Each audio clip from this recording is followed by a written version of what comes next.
Let me now introduce you formally in the sense of the Okay. topic is the anatomy of words, dissecting etymology, wow, and social dynamics, Western medical language. So it's by Rochana, and we must thank her for accepting our invitation to deliver this presentation. So Rochana, over to you now. Yes, thank you. Yes, well, first, thank you for inviting me.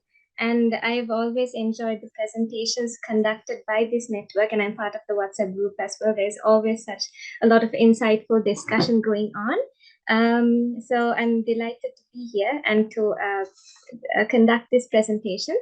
So I have been interested in language and the study of it for as long as I can remember. So I'm extremely excited to have this opportunity to explore with you the rich linguistic heritage that underlines medical language or medical terminology. So etymology is the origin of words, and social dynamics. I'm going to look into like social aspects of language. So from these two words itself, let me get into the kind of interest I have in the field of linguistics. So within the field of linguistics, I'm particularly drawn to two subfields.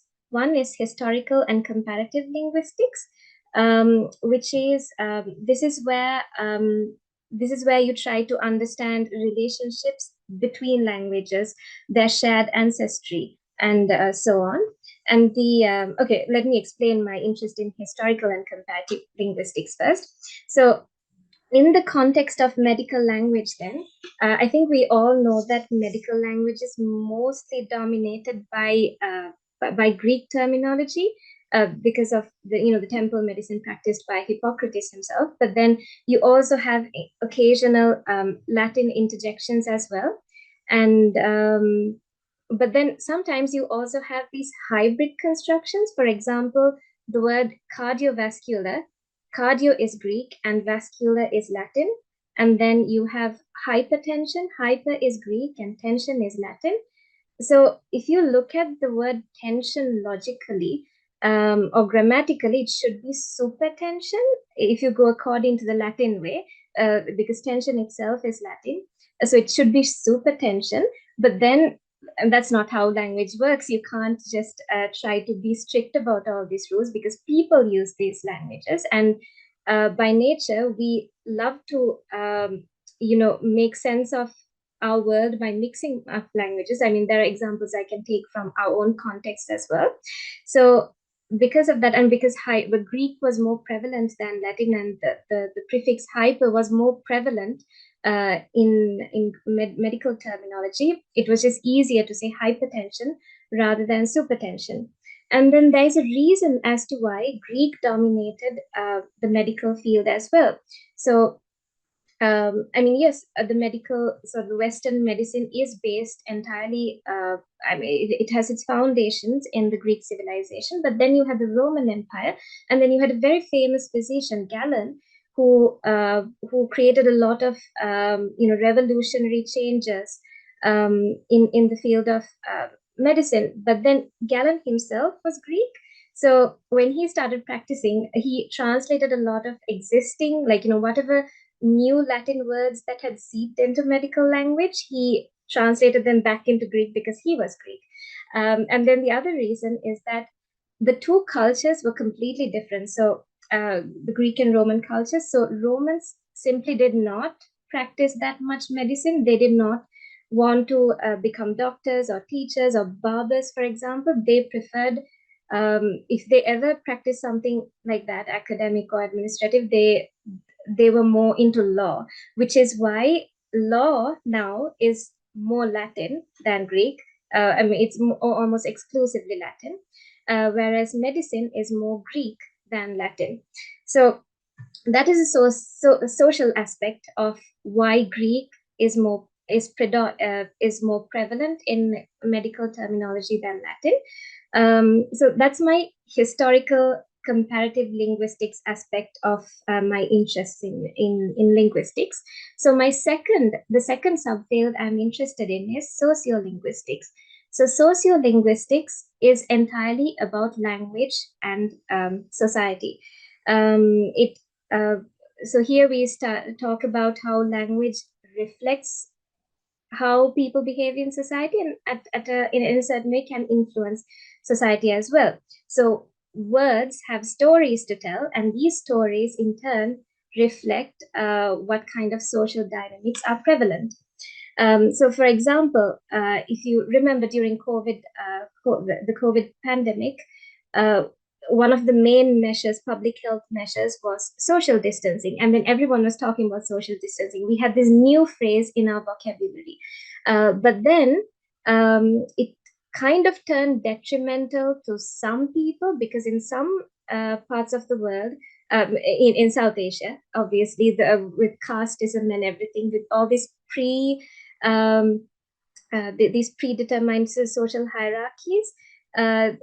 There were in areas where there was a lot of casteism being already practiced, they immediately took this social distancing concept to mean that, oh, there are people who are unpolluted, there are people who are polluted, there are people who are dirty, so we are going to maintain social distance from them, so we are going to kick them out of our shops, we're not going to let them anywhere near us. So these people took that, weaponized that, and so then in such areas they actually had to change this the terminology to physical distancing instead of social distancing. So that is how sociolinguistics works.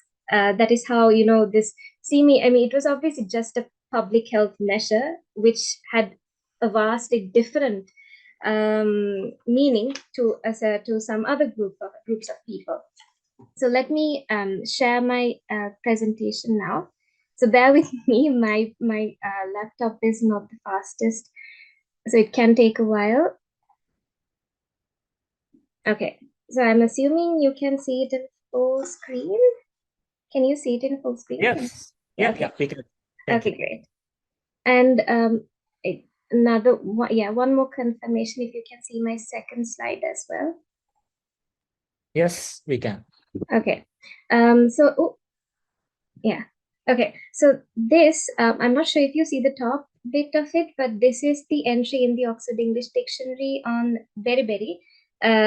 This came from Sinhala Baribariava, which literally means can't. You have this very colloquial Baribariava, which gets translated into this very official, formal sounding scientific word, scientific term. So this just goes to say that, science is a global endeavor. And we may have Latin and Greek terminology, but then, of course, it does take inspiration from other languages as well. We have Arabic words in medical terminology as well. For example, alkaline is from Arabic, and then syrup is from sarab in the Arabic language, and then gauze is from Gaza, where it was manufactured. Gauze, yeah. So, and then also, there is also another very specific Sinhala word that not a lot of people know, is in the dictionary, but anaconda is also from Sinhala. It's from the Sinhala henakandaya. We don't have anacondas, but then the word for anaconda has been taken from Sinhala. So once again, science is very much a global endeavor, and this is something that we should take delight in. Yes, and then in my next slide, this is something that was a point of discussion on the group as well. The whole hospitality, hospital, hostel, hotel thing. So these words, hospital, hotel, hostel, hospice, host, hospitality, they all come from the same root, which is Latin hospice. But then there are some of these words, they came to English through French, because because of the Norman conquest in 1066. That's when French started to be the official language of England for about 300 years. So there were some Latin words that came to England or to English through French. And when it came through French, some of these words changed meaning. And that's how the word hospital changed meaning from meaning hospitality, like, being a place for travelers to come and lodge in or entertain themselves. It changed from that meaning to meaning a place of sanctuary and care through French. So one example for this that I can give from our context, from like the South Asian context, is the word uncle.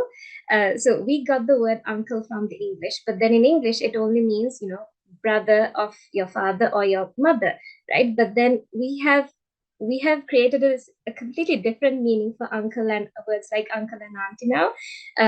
This can be any adult that it can be your relative, it can be your friend's father or mother, uncle and aunt, or it can be just anyone you just meet suddenly, anyone older than you, anyone you just want to, you know, if you don't know that, and if you don't know how to address them, you just call them uncle and auntie, someone older than you, if you want to show them respect or something like that. So this type of thing in linguistics is called, in technical terms, is called figuration. It means when a word comes to your language and then you sort of, you know, you add your own meanings to it. It's something like that that happened with some of these French words that came into English. But then there are some other meanings of hospital that are almost obsolete now, but they're still used in some places. For example, Greenwich Hospital is not a hospital. It's actually almost like a retirement home for members of, you know, past members of the Royal Mariners. And then Christ's Hospital, London, is also not a hospital, but it's a boarding school. So these two are also now obsolete meanings. So Greenwich Hospital, in that sense, it was just a place for retired seamen to come and, you know, like live permanently, almost like an elder's home. And then hospital in the other instance was a charitable educational institution. So obviously now Christ's Hospital, it's a boarding school, and I don't think it's a charitable institution anymore. I think it's more of a private institution now. So now I'd like to move on to another aspect of it. So of medical terminology. So there were, you know, native words for body parts in native English, you know, Anglo-Saxon English before Latin and French. So for example, neck, foot, head, and eye are native English words, Anglo-Saxon words. But then, you know, these scholars, they thought, okay, all these butchers are using these same words. I mean, these are way too colloquial.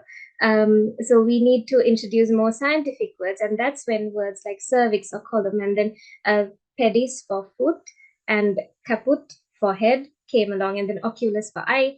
And these are how these words came about. And then we have the same thing in Sinhala as well. We have Sanskritized versions of our Sinhala words. So for example, Hama is Charmaya. This is what you would call the dermatology, right? Charma, the field. And then for bones is Asti, and eyes, asa, would be Akshi in Sanskrit. But then there came about the Hela Haula movement with Kumaratunga Munidasa, and then he kind of wanted to de-Sanskritize the Sinhala language, and then we went back to Hama at asa, but then we're still using Charma, Asti, Akshi in sort of, you know, proper formal settings.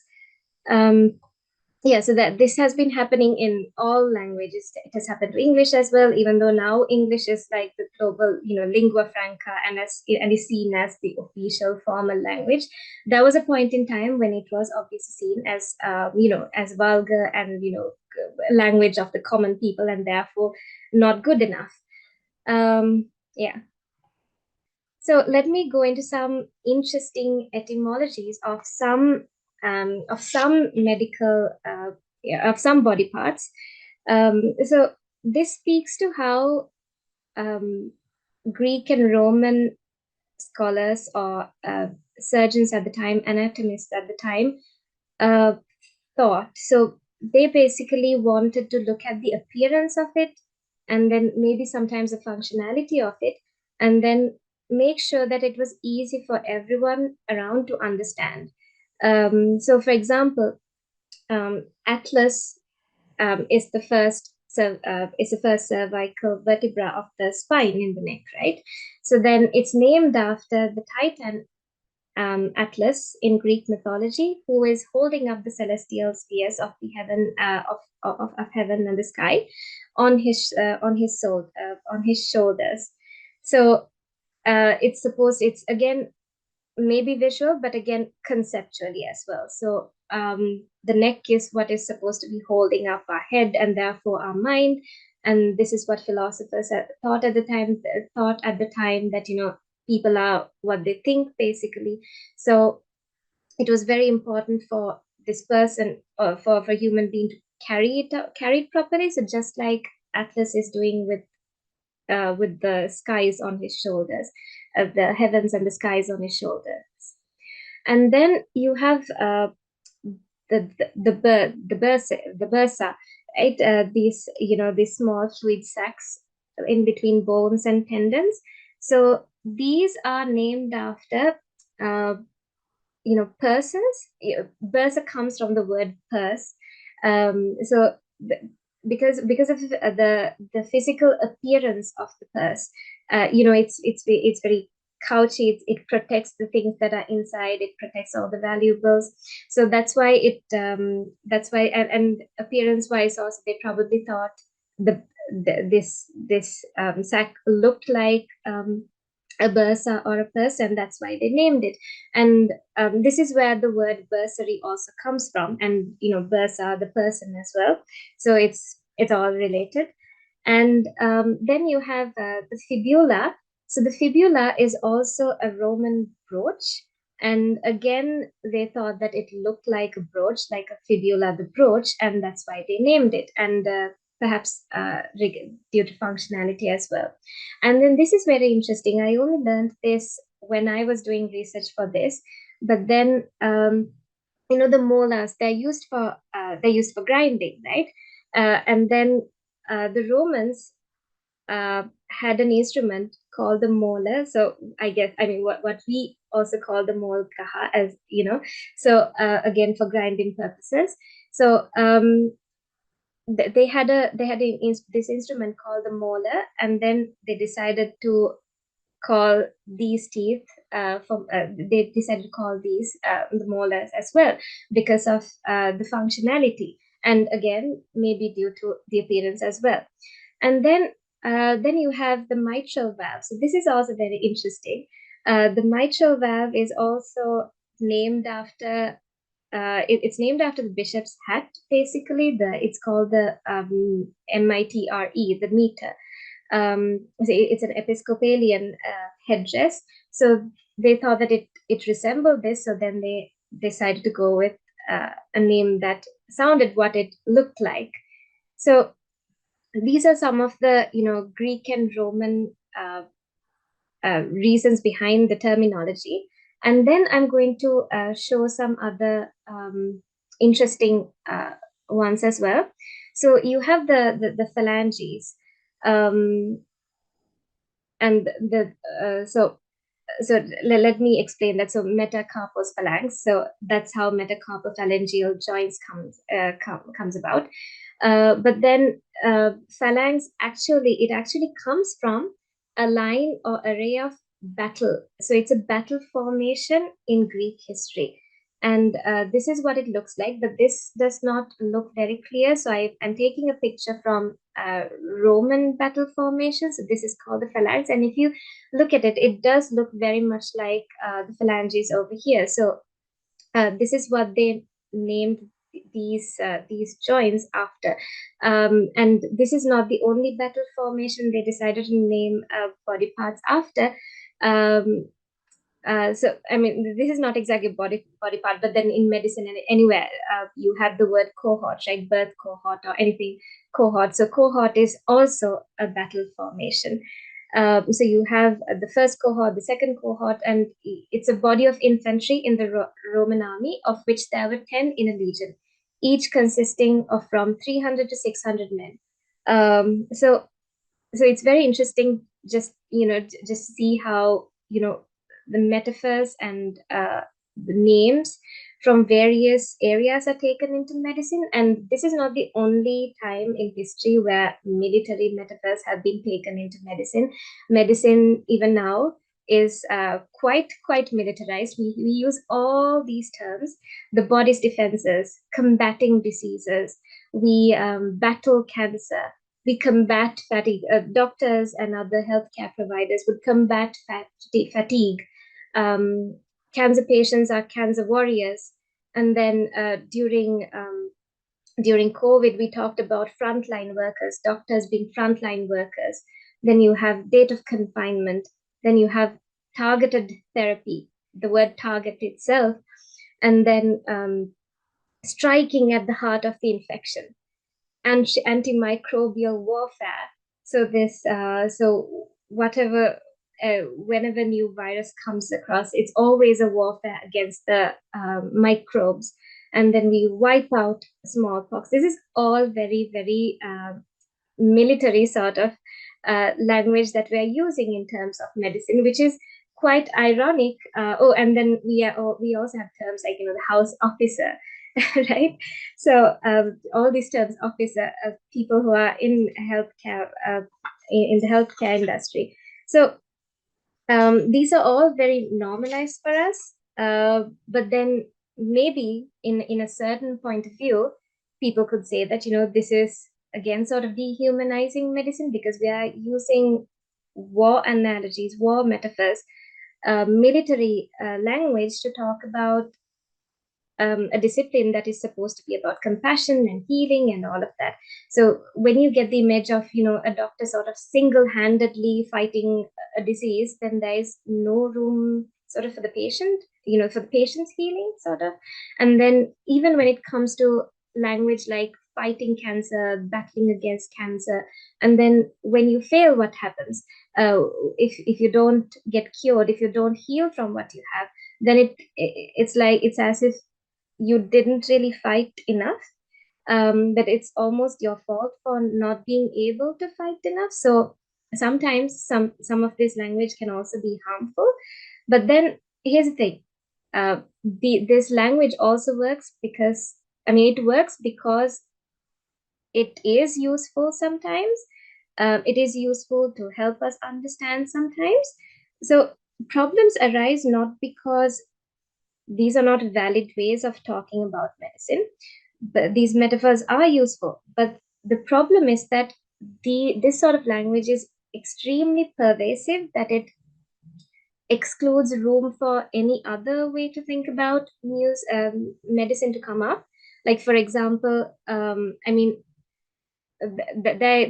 might be certain doctors who talk about medicine as, medicine is war. But then, it might seem a little silly to say, okay, don't say medicine is war. Use something like, I don't know, medicine is collaborative exploration or something like that. It might be a little silly and precocious. But then, but that's the thing. These harmful ways of talking about medicine are so pervasive that you don't really allow yourself to think beyond that. That you don't think that there might be other ways to look at it as well. So what we need to take into mind is that we should be open to different ways of looking at language, about how we speak about not just medicine but anything. Obviously military language is not only in medicine, it's everywhere. We talk so much about combating and all these words we use everywhere else. So the problem is that when they're so pervasive, you just don't pay attention to how else you can view language, how you can how you can view language in a more compassionate way, how you can look at these fields in more positive ways and less violent ways, less aggressive ways, and more humanizing ways. So the point is to make all our fields more humanistic, to humanize them, to humanize the people involved. And then we have so we talk so much about changing language and everything, and it does happen. People do bring in new words to talk about certain things, but the problem is that we do fall into something that we call euphemism treadmills. So euphemism is something that you use to sort of soften the word. Like, for example, instead of say die, you say pass away, right? So we use all these new words to replace old problematic words, but then it ends up being a cycle where we keep making new words to talk about sensitive topics because these old words still attach a lot of stigma. But when we replace them, because the topics are still taboo, because the topics are still sensitive, they end up getting, these new words also end up getting extremely outdated and extremely negative as well. They end up having extremely negative connotations attached to them all over again. So, for example, idiot, imbecile, moron, they used to be clinical terms. So you had the 1886 Idiots Act, which differentiated between idiots, imbeciles, and lunatics. And this was all done in good faith. They were not exactly being, very condescending. I mean, there is a history of madness where things have been cruel, but then there have also been instances where they have done it with genuine faith as well, genuinely good intentions. They wanted to divide people into idiots and imbeciles and lunatics so that it would be easy to figure out what care would be best for them, right? But then these words became extremely negative over time. And then, so this 1886 Idiots Act was replaced with the 1913 Mental Deficiency Act, which called people with mental health issues feeble-minded. And then this 1913 Mental Deficiency Act was replaced by the 1930 Mental Treatment Act, which replaced lunatic with person of unsound mind. So again, person of unsound mind is not something that we use now. And then this was replaced in 1989 with Mental Health Act, and then they started using person suffering from mental illness. But we don't use the word suffering now either. You don't say someone suffers from autism, or, it's not proper to say suffers. And then you have words like lame and crippled. They used to be clinical terms, but obviously with time they started becoming insults instead. So the thing is that language will always evolve as connotations change, and we may never find terms that work well for everyone at the same time. But we have to, at any given point in time, we have to be critical about our word choices. And if people say that, okay, this is also getting a little out of hand, then we should be open to changing that as well, and that is already happening in Western medicine as well. And then there was a time when it was considered incorrect to say physically disabled, and then people started to say people with special needs, or but then now you don't use people with special needs. It's not correct to use people with special needs, and it is actually advocated to use physically disabled, and not just person with a disability, but disabled is also actively encouraged, because people in the disability community say that if you acknowledge that we are disabled, as in not that we're inherently disabled, but society has made us disabled, in the sense that it's not our fault that you haven't made accessible entrances. It's not our fault that you don't have ramps and stuff. Because you have stairs, we are disabled. We are disabled by you. So that's a sort of thinking that goes behind all of this. So now the disability community is also saying, use the word disabled, and that is what would give us what we want, the kind of changes we are looking for.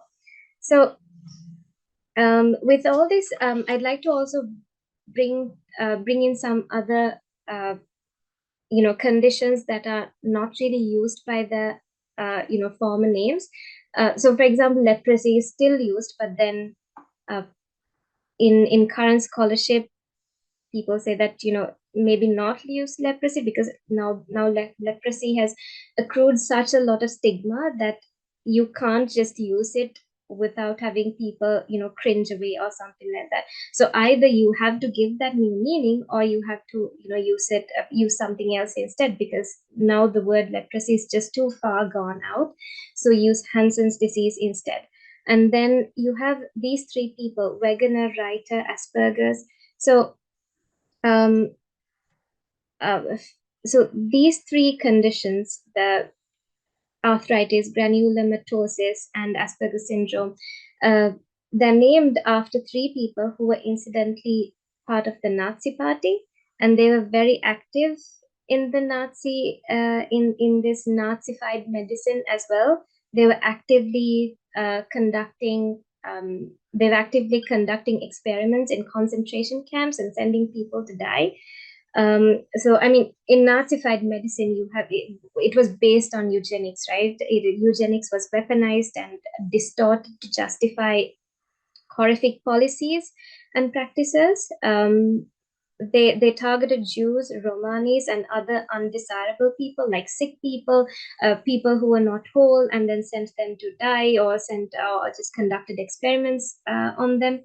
So what happened with these three people is that, for example, Hans Asperger would diagnose all these children, and if they were severely autistic, he would send them to Spiegelgrund, which was the death center in Vienna. He would send them to this death center to be killed because they were of no use.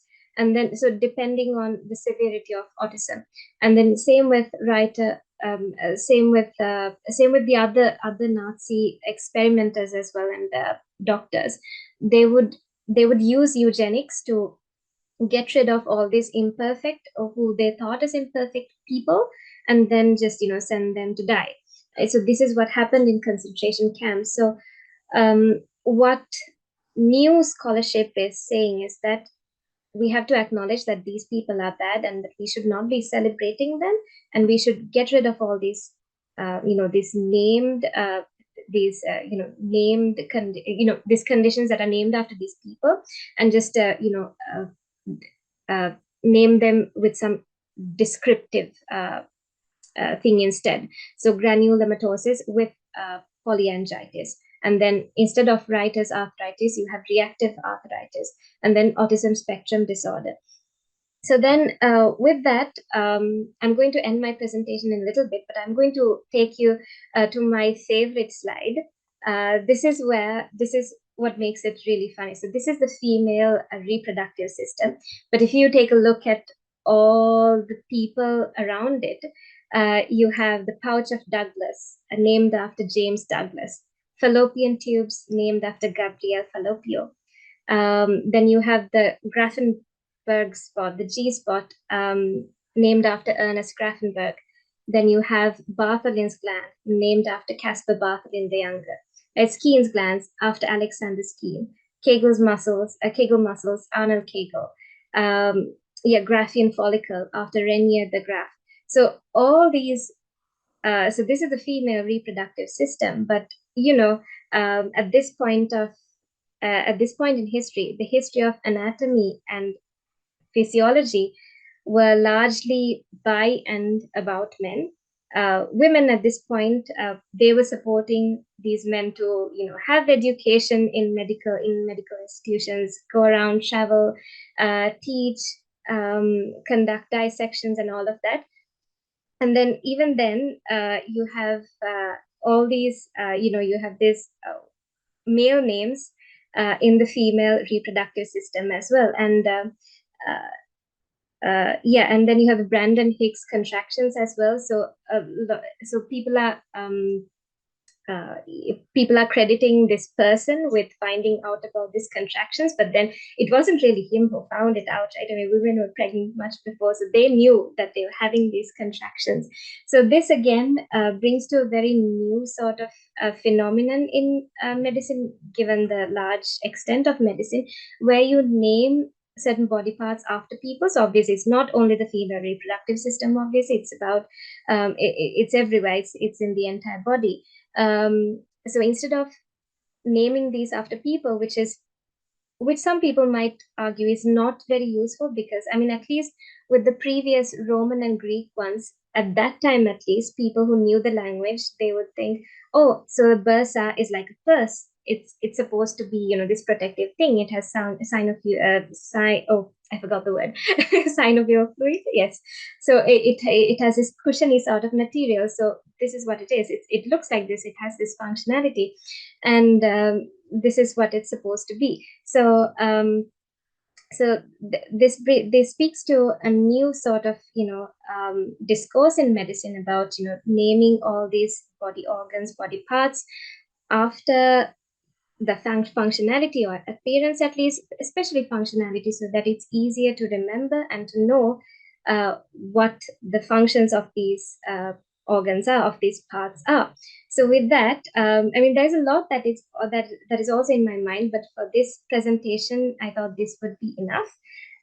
So I'm going to stop sharing my presentation from here. Thank you very much, Rochana. That was a brilliant presentation, and you covered a very interesting area, and thank you. Any questions? You can send it on the chat box or unmute and speak, please. Any questions?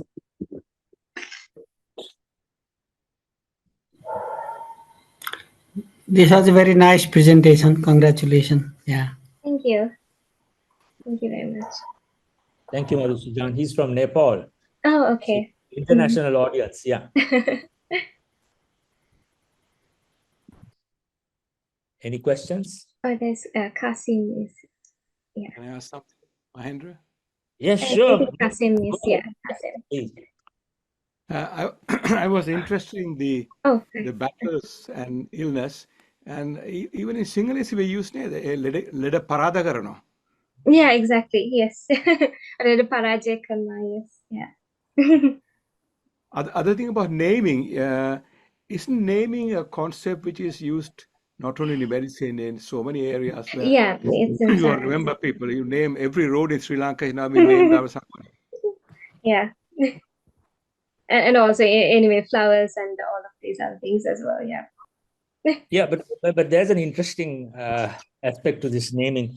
If you look at for example, the glycosylated hemoglobin, which is, I may be wrong, right? If I remember, glycosylated hemoglobin basically revolutionized the management of diabetes because it gives us a 3-month average and of sugar. And it was apparently discovered by an Iranian student, maybe mistaken, but no one knows about it. So there is racism in naming some of these, in medical terminology, because we find this. Of course, road names in Sri Lanka, Mahendra, that's another topic, because we are still celebrating the colonials. I mean, we still have Torrington, who basically, has executed so many people during the freedom struggle. So, but even in medicine, the names which are used, I think, have a history which might be related to the dominance of some of the countries. For example, Caucasian and Mongoloid again. So it's a Caucasian is not simply a descriptive thing. The people who I think I can't remember the technicalities, but then the very definition itself is that these are people of the Caucasus, and they're much physically better looking than the Mongoloids or the other people. So therefore, so the definition itself has the word better and superior to other races in it. So it's not just a description of Caucasians, white people. And then Mongoloid, I mean, in Sinhala also we say Mongol. I obviously I don't say it, but people say Mongol for trisomy, for Down syndrome. And then recently, this year, in April, they changed the name Kanamuttipindima to, I think, Santosamuttipindima or something like that, because Kana is, it's blind people, right? So it's the word for blind people in a very derogatory sense. So when they changed this name from Kanamutti to Santoshamutti, people were like, "Oh, why are you changing all these names? These are not priorities," and things like that. But then it is a priority because we do have a significant community that is blind in our country, and obviously that they are being stigmatized by this word Kanamutti, even if we don't know, even if it doesn't occur to us. The word itself, kana, is very derogatory. So yeah. Sorry, Kasim, you had a question, right? There are some questions in Yeah, the. Kasim had. Yeah, All right, Kasim. thank you. Yes, There are a yeah. few in the chat also. Yeah. Okay, Okay. I'll look Go at ahead, that. Kasim. Thank you very much indeed, Rochana. It's quite an inspiring and very intriguing talk. So as a data scientist and a speaker of 3 international languages, I'm quite curious about the potential for developing multilingual natural language processing models for the languages I speak, whereby one language can be converted into something like a language agnostic vector in a space, with the other 2 languages probably pointing the same direction. Of course, this idea is technically possible, and but I've been unable to pursue it because it's difficult to find sympathizers. But my question is, the evolution of languages across cultures is well documented. And it's a very interesting one. In spatio-temporal variations, for instance, we see a lot of these dynamics. Even now, we've got new verbs coming into English, for instance, with technology. I mean, people now use Google as not as the name of the company, but as a verb. So people say Google it, or we've got curry coming from Tamil, and you gave a very nice, interesting example, the etymological example, the atlas, which derives from Greek. There are so many examples of this type, but I'm intrigued by the ultimate purpose of this work you're doing. I mean, in this presentation, you're focusing on medicine. What is the end result of all this? Where does it take us to? Maybe I know parts of this answer, as with the name of the chair, Jayasinghe, mentioned a while ago, that some namings actually the kind of racial connotation to that. So what is the ultimate goal? What are you trying to achieve? So this particular presentation, it was only done because I wanted to present something at this forum, the Global Network of Health Humanities. So this is just a topic that interests me. So I thought of, because I'm a linguist and because this forum consists of mostly medical professionals with an interest in the arts, and me myself, I'm a predominantly arts person, but I have people in my family who are in medicine, so I know a little bit about medicine. So I just wanted to combine the two and talk about this, because this is a forum with like-minded people who would appreciate what I have to say. But on a larger scale, my work is in sociolinguistics, so I'm very much into intentional language, choosing intentional language. So it's just a work in progress, really. So the nature of the field I'm in is that you do research, you talk about it, you write about it, and do some form of sort of like knowledge dissemination, education dissemination, so that it goes out into society. So that's what I'm doing, that's what I'm trying to do, at least. So that is my goal in a conceptual sort of way, if that makes sense. Okay, thank you very much. Really appreciate it. And probably Sarah Jayasinghe may add something to that, because I was quite intrigued by what you mentioned before, and I thought this could be related to what you presented. Oh, thank you very much. Yeah, there are a few questions in the chat box also. Yeah, I'll quickly go through them, and then I can summarize. One question is on pathology by Ravi Shankar, that most of the descriptions in pathology use English fruits and vegetables and plants. like maple syrup urine, blackcurrant jelly, etc. Yeah. And interestingly, from Sri Lanka, see, some time ago, we used to, when a person has jaundice, eyes become yellow, we used to say tea-colored urine because plain tea looks just like a person's urine when they have jaundice. Yeah. And recently, the students were talking about Coca-Cola colored urine, right? So a transition. Yeah. Anyway, your comments on Ravi Shankar's questions about the use of Food. instant foods. That's very interesting. I hadn't really thought about it, but like you just mentioned, students coming up with Coca-Cola looking urine or whatever. I mean, again, it comes from like very colloquial, very sort of like people-based language. I mean, that's how language also like makes all these drastic changes as well. Sometimes linguists, scholars try to make these changes, but then they don't really reach people. It's actually people who make a lot of change, right?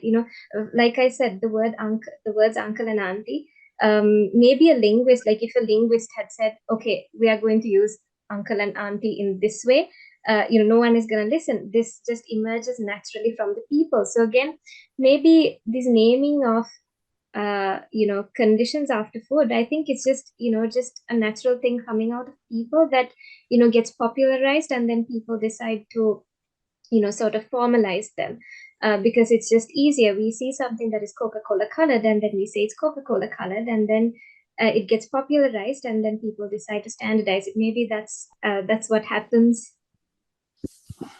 There are two hands up. One is Ruan and one is Udita.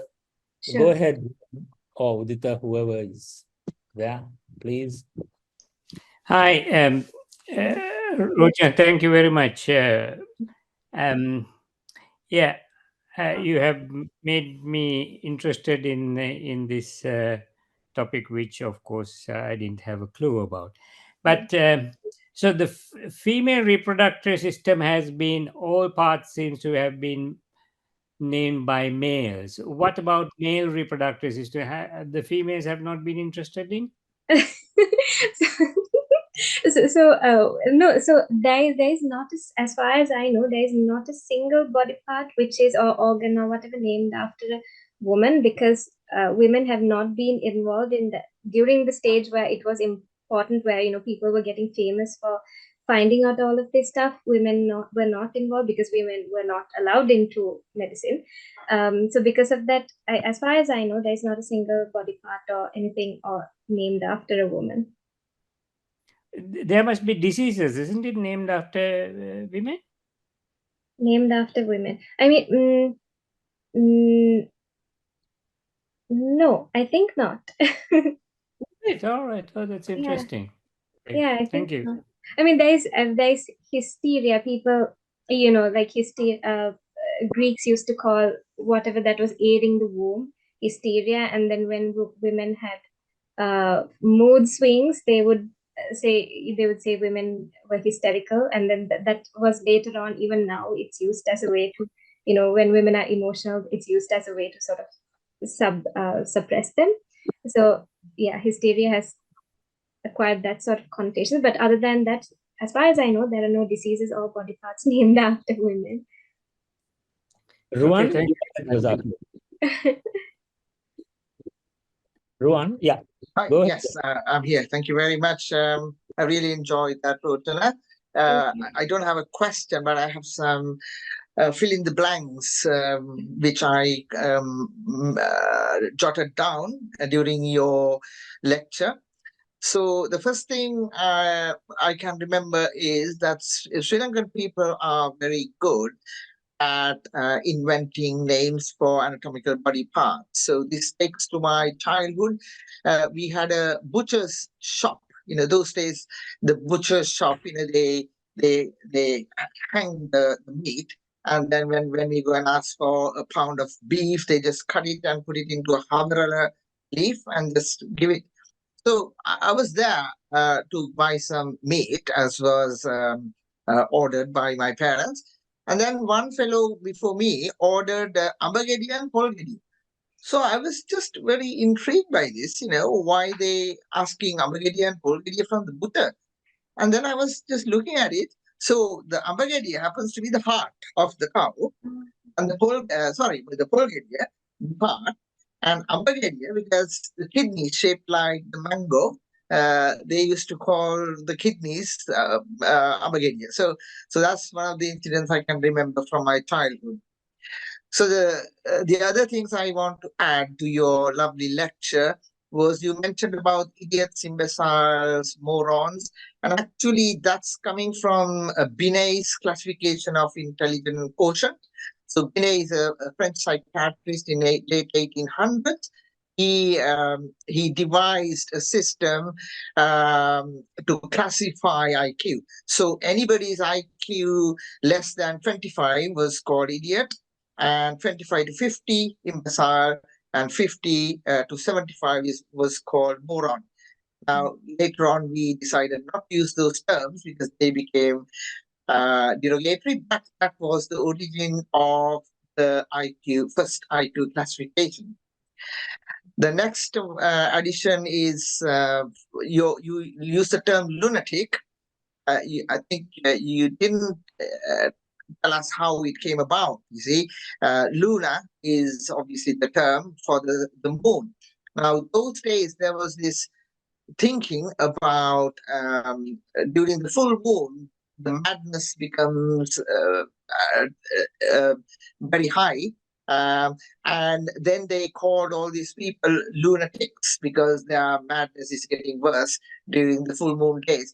Now, recently I actually did a literature search to see whether there's any effect on it. I mean, what the current evidence is really not quite sure. It's on the fence. So I don't know how this thinking about madness becomes worse during full moon days came about.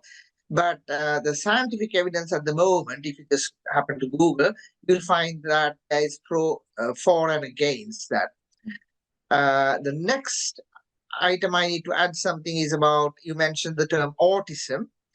So in fact, a psychiatrist called Eugene Bleuler in 1908, he was the person who initiated or who introduced this term called autism. Now, those days, there wasn't anything called autism. He used that term to describe a particular symptom in schizophrenia, because some not all, some schizophrenic patients are very self-centered. So they are very antisocial.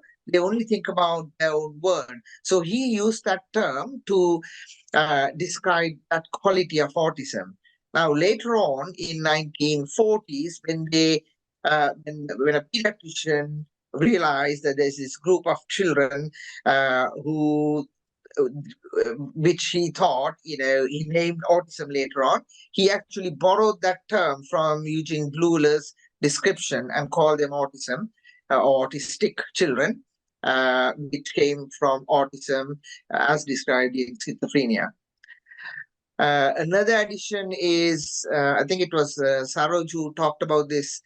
No, you talked about this Golu Behiri, whatever.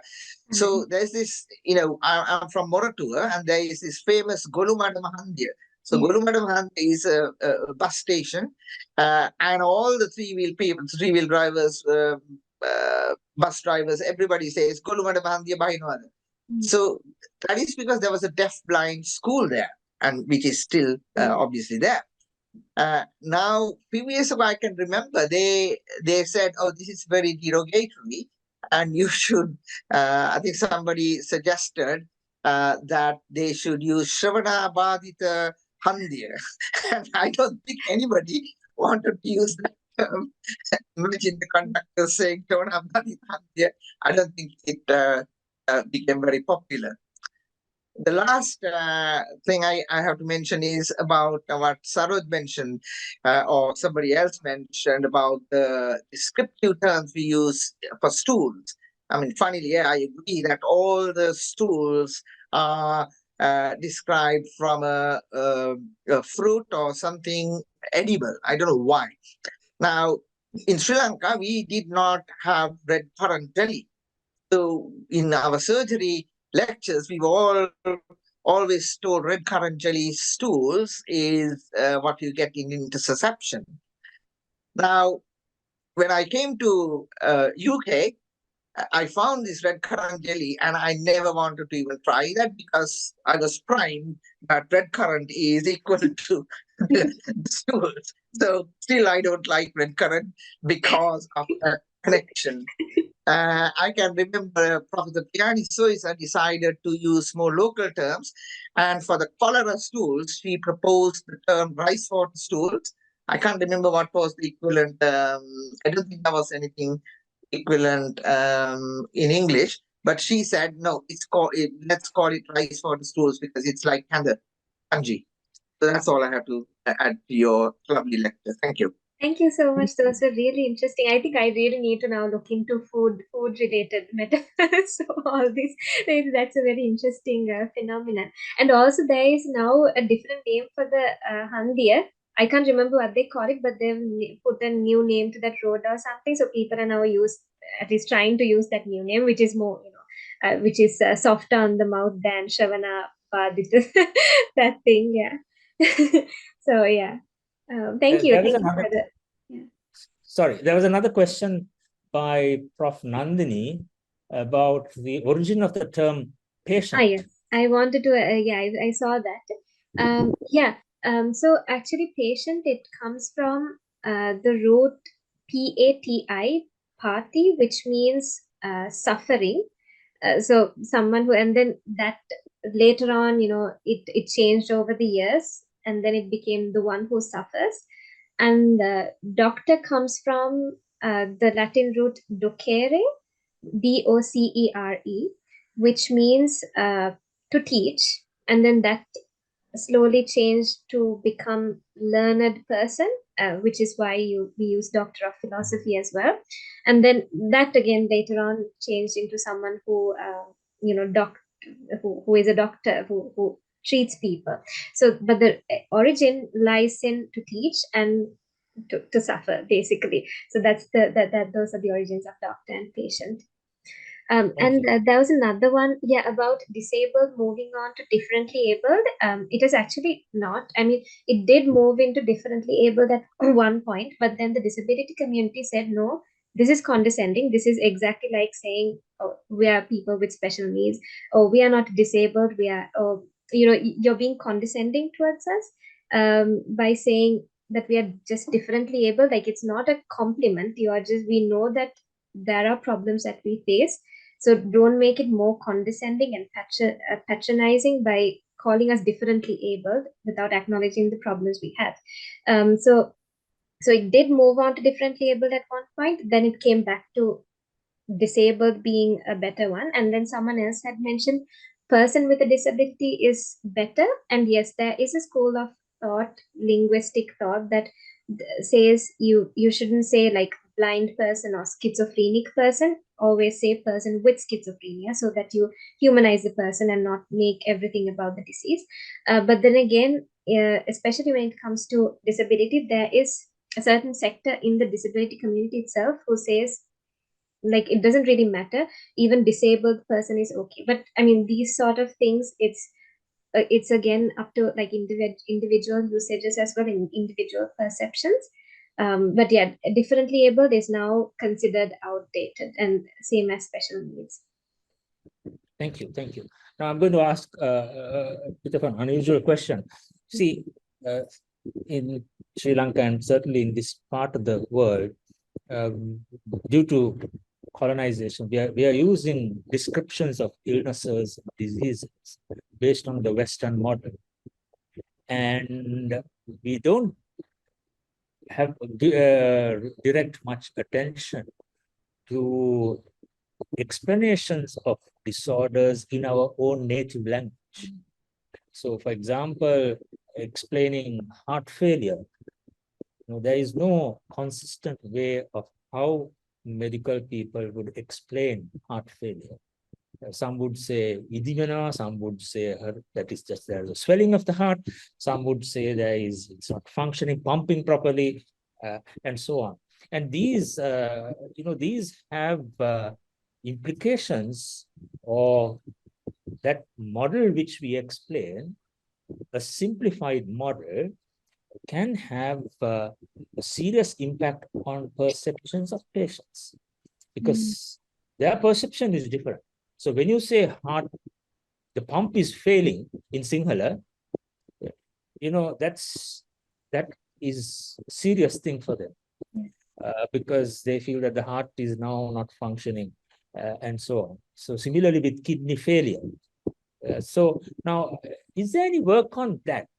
That is, the use of language, of our own languages, in explaining these diseases which have been discovered or described by Western medicine and so on. So that's very interesting. I don't know if that has been taking place in Sri Lanka. I mean, if there is someone doing that research in Sri Lanka, it probably should be a medicine person, because our art circle, English circle, language circle is quite small in Sri Lanka. So I would probably know if someone was doing it within our circles, but no one in our circle has been doing it so far.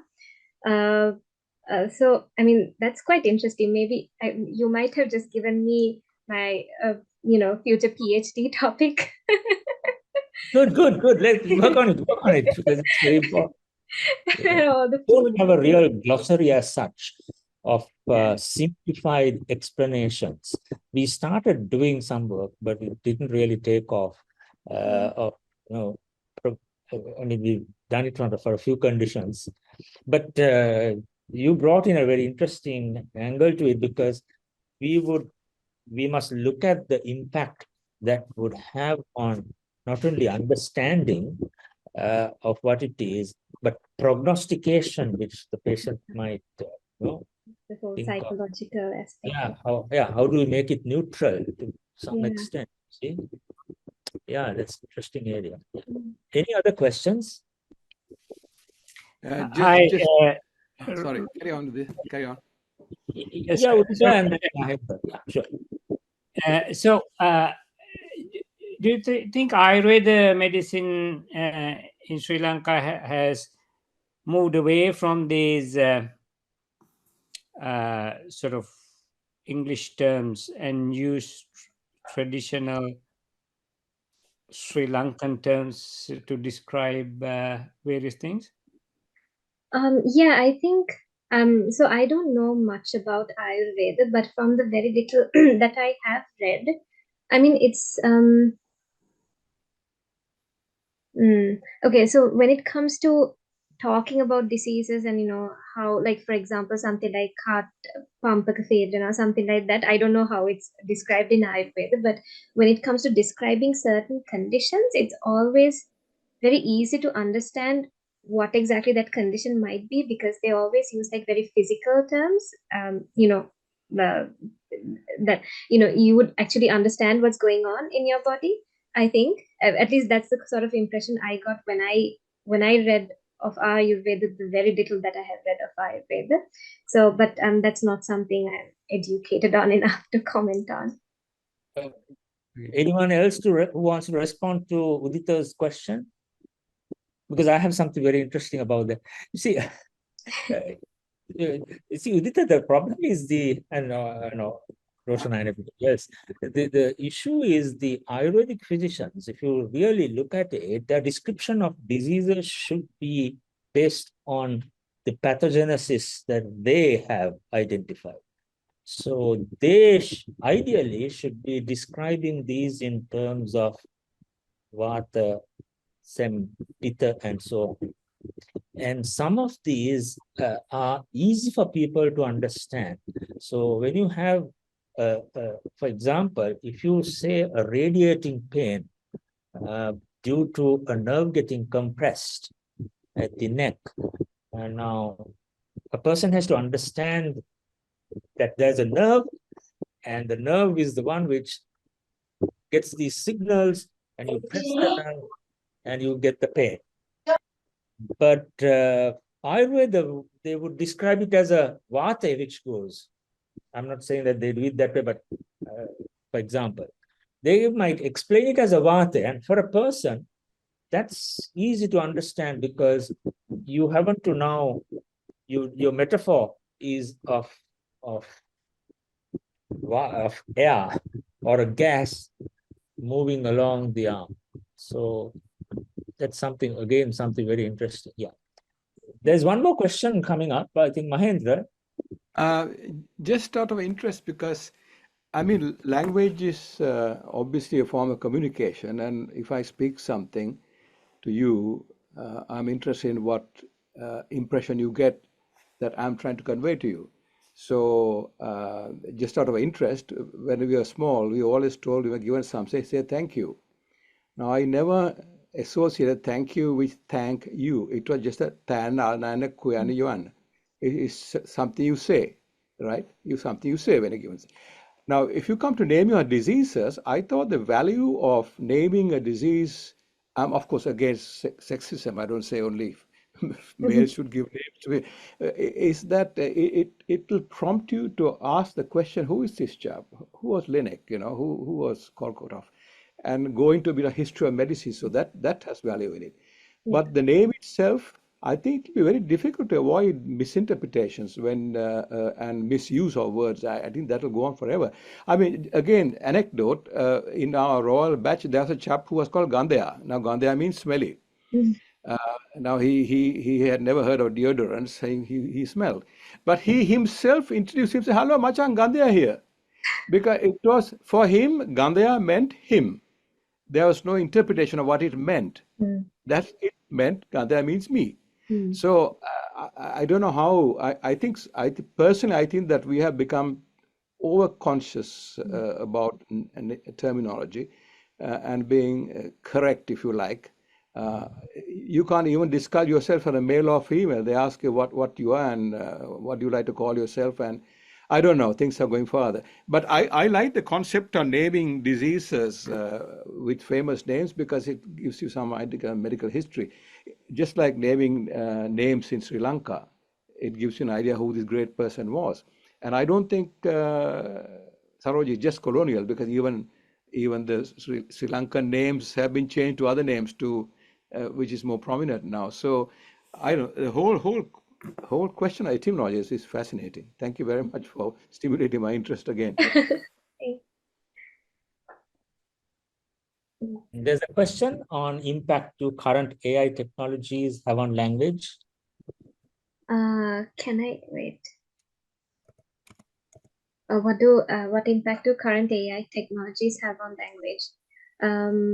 So this is not an area I'm familiar with at all when it comes to AI and language, but there are there is some research being conducted on how, like for example, if you ask ChatGPT to explain something or something like that, there is some research being conducted on how ChatGPT explains this information, like what kind of social political school of thought ChatGPT is following. Because obviously, like for example, when you put in something related to the Israel-Palestine, everything that's happening over there in Gaza and all of that, ChatGPT always gives a very westernized American interpretation of things. So that's the only thing I can think of in terms of AI and language, and how that language that ChatGPT uses to describe certain world events can impact us. So yeah, I mean, otherwise I don't have much knowledge on that. Yeah, I can say a few words on that, Yes. Rochana, if you want. Yes, please. Again, this is based on one of the examples you gave, that the word uncle came into your language, and it's the same in my culture, where anybody, my children will actually refer to any of my friends as uncle, but that's not what the English people do. You know, that if you say this is my uncle, they try to relate it to blood relationship, that they're related to either your mom or your dad. Now, this is a cultural variation. of course, we cultural variation in Asia and most parts of Africa. Uncle or aunt does not necessarily have to be related to you by blood. So this is one of the things that probably can be considered in developing these multilingual natural language processing models in artificial intelligence. You can try combining the Sri Lankan language with the English and maybe with the any other language and see, because the cultural variation there become parameters which distinguish and can be utilized to identify the variations and the similarities of them.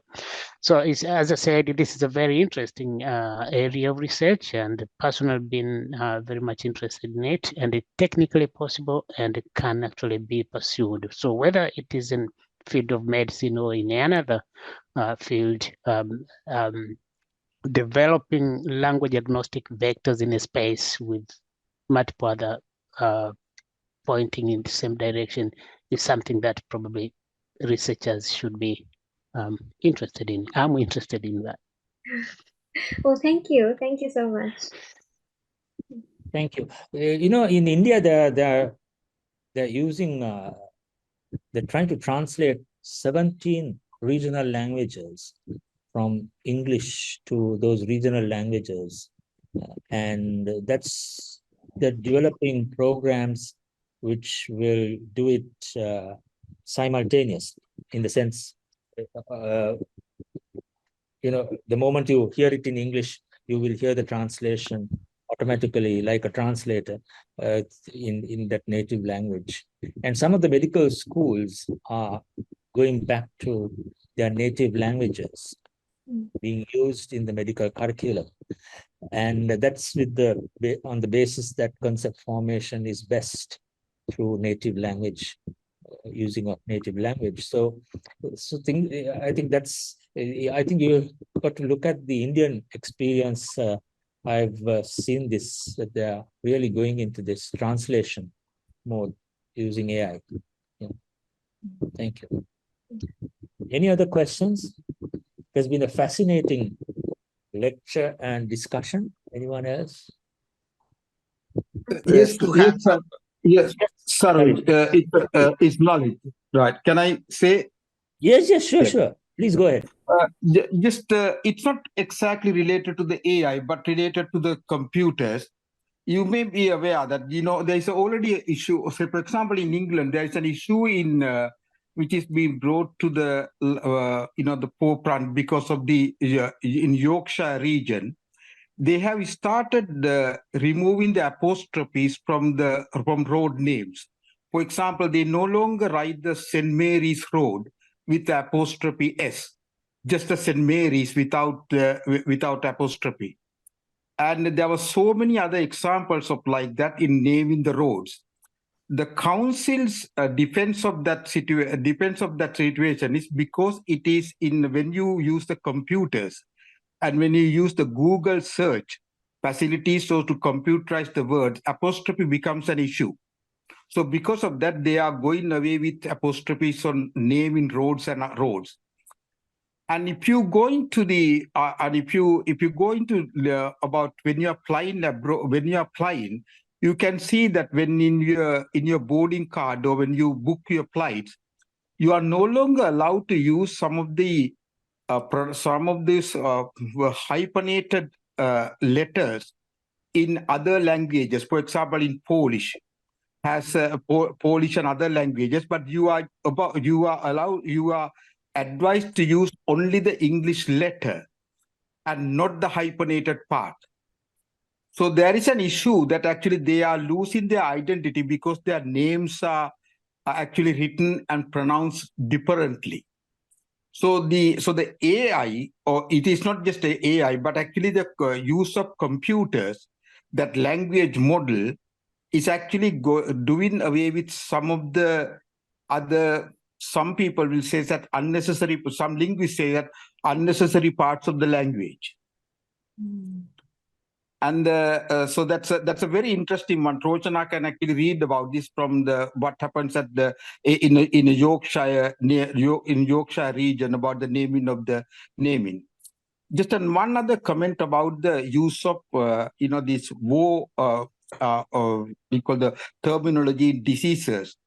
There was actually a cancer society put up some statements about this, or they wrote some papers about this subject, that it is actually having a harmful effect on people.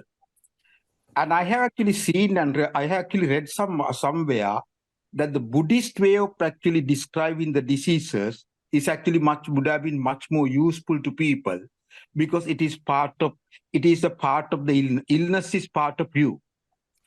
Say actually one person at Leicester Temple, one English lady at a Leicester Temple described this very, very eloquently. She said when she had a cancer, she treated the cancer as a part of her. The cancer is part of her, and she's part of the cancer. And it's the same with actually all the other diseases to be. So what they say is actually that the Buddhist or Ayurvedic way of actually looking at the disease is actually much more helpful when you are describing the diseases.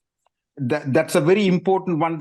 I think the Cancer Society has put up some statements and articles about that issue, discouraging people to use the war terminology with regard to cancer. That's thank you. That's a wonderful presentation, Rochana. Very good. Thank you so much. Thank you. So instead of wiping out cancer, you're more inclined towards healing it rather than like wiping it out, right? Yeah, that's nice. And also, it's actually learning to live with the disease, especially with any chronic disease. The most important part is actually not actually to cure it, not to get rid of it, but actually to learning to live with it.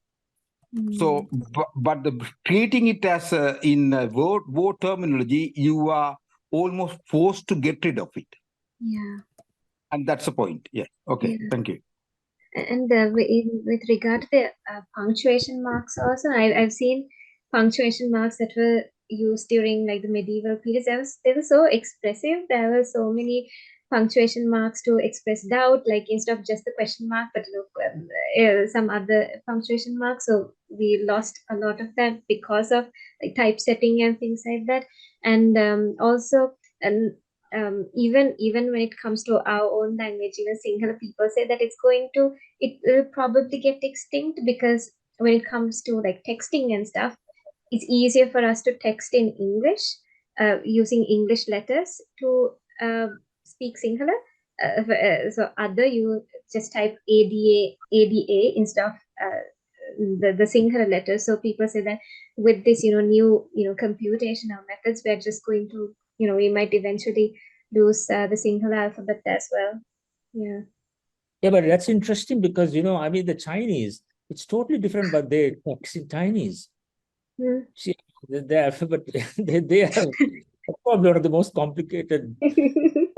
Yeah, but they use use it. So I don't know how. Yeah, that's true. Any other questions? I think yeah. Yeah. Can I go next then? Yes, sure. Yeah, it's on the same issue. My name D'Souza. There's a gap between DE and S, and the gap is not recognized by any airlines now, because once I had to phone them to say that my name doesn't appear in the way, they said, "Oh, forget about the gaps. We don't use gaps in our computers." So anyway, my not question, my comment is there are a couple of research suggestions for you if you're interested in pursuing them. So first one is about some foreign words which we have acquired and singlified, or whatever the word we use. So for example, have you heard of the term dahirivattu? In English, we always call, "Oh, harima dahirivattu apne." Does anybody? Rocha, have you heard of it? No, I haven't. You haven't, right? Anyway, Arisa Nahud was my teacher, Sinhalese teacher, and he said Dairi Vatu is coming from diarrhea ward. So diarrhea in Sinhalese, it's too much to pronounce. They call it diary, and then later on it became Dairi Vatu. So similarly, I don't know, it's appropriate to say this, but I mean, it's a colloquial term, hujja. Hujja is basically urine, and hujja is coming from Arabic. And basically, we had a very eminent urologist called Hujjatia. I'm sorry to mention that, but that's how we know him. That's the only name we know him, but that came from actually Arabic language. So it's interesting to find out how many of those different language has contributed to our Sinhala words as well. That's one. And I remember you mentioned one day the Buru and the example. Yes, Buru and the. Yeah, Buru and the came from Burbek. That's another story. And the next interesting area, because you mentioned about female genitalia and male names, the names used in Sri Lanka for the male genitalia. Now, I'm not going to name them. I'm going to give you one anecdote which really happened. One of my colleagues from Colombo, they're not used to the village colloquial language, and she went to the OPD in a remote area, and there was this young person who came in, and he was very shy. And when asked, "What's your problem?" in Sinhalese, "Mokada amaruwa," he was just not telling. And then with lots of coaxing, he said, "Nona me mallige amaru." So she got so wild, and she said, "Well, mallige amaru na malli vanda to see that what it means is malli in Sinhalese is brother." So basically, that's the word we use for the male genitalia in those areas. So mallige amaru means I have a problem with my genitalia. So I'm sure Saroj can add few other terms which we might use, and that would be a very interesting topic, because there's in different areas they use different terminology. Yeah, thank you very much. Actually, you've raised a very important issue, the sort of issue I was trying to highlight. The fact that we haven't really developed a glossary of terms or explanations for the Sinhala terms to explain some of the Western diseases. When I say Western diseases, I mean identified by allopathic systems. So I think that's an interesting area to work on. Sorry, there's another question. There's a question on the chat that I hadn't answered, and I don't know if that person is here, but they had sent it twice. But the question is, how has naming worked in countries where medicine is taught, learned, practiced purely in their native languages, like in China? Do they use their native words coming from their own language or translated from Latin English? So I mean, I guess in countries like China, simply because they were not colonized, I mean, they still retain their indigenous systems of medicine, and even in like European countries, some of them they actually do take the English versions simply because it's easier, because English is the lingua franca of medicine now, so they just completely replace the German or Croatian words with the English or Latin terms. But then in other countries, I guess just like Ayurveda would have been the predominant system here. I mean, that's all. That's what I have to say about that.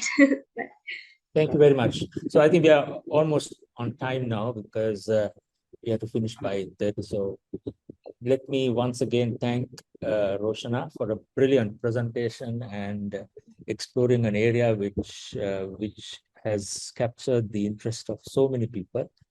And so thank you once again, Rochana, and thank you everybody for contributing and participating. Those who are interested in joining the network can send me a text. I've given it in the chat box, and we can keep you informed. We have monthly webinars on various topics related to the arts. This time we have this fascinating presentation on linguistics. So thank you very much, everybody, and good evening, good night, good morning to all of you. Thank you. Okay. Bye.